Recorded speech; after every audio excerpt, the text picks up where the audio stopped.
Great study that came out of Vancouver, basically British Columbia, where they looked at a junior hockey team. What they did with these guys was they did preseason testing on them, and they looked a lot at cognitive brain function. So their ability to look at perform tasks, and they used a sophisticated system that basically measured brain waves. And what they did was they got a baseline on each one of these hockey players at the start of the year and decided this was their baseline in their brain function. And during the year, when somebody was diagnosed with a concussion, they remeasured their brain waves, and obviously they found that their brain function decreased because of a concussion, and they wouldn't allow these players to come back to active game status, as it were, until that they recovered.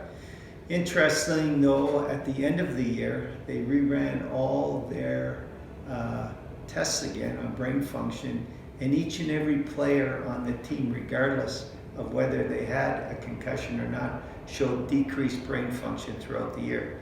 So it tells us the subtlety of the sport, where when you have contact, much like soccer, much like lacrosse, much like football, much like hockey, rugby, any sport where you have contact, body contact, where you're actually hit, as it were, during a season, at the end of the year, they demonstrated that these people had decreased brain function.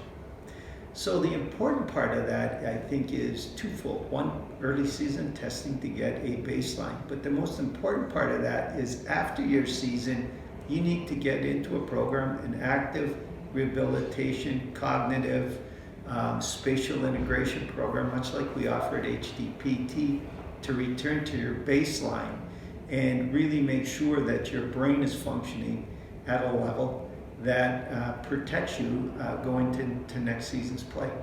Well, if it's a junior hockey team, then you realize it's, obviously high school right up into university professional players. And I think you see that now very, very consistently.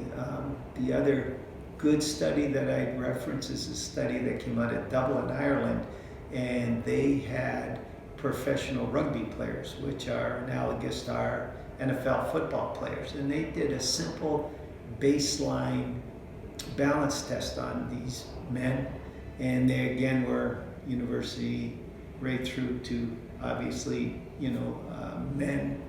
And what they found, that when they tested simple dynamic balance, so just balance, the people that had the worst balance sustained 8 times the concussions of people that had the best balance.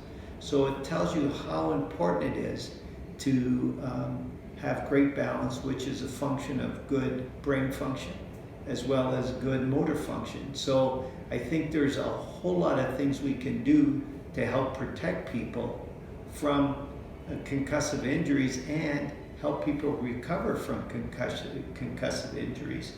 And again, it's come out in the last year that neurocognitive testing is one of the pillars you want to do, but also you have to look at their ocular motor function, and you have to look at their dynamic balance function. And taken as a whole, those 3 things give us a tremendous amount of information about preventative, as well as when it's appropriate to return people to sport.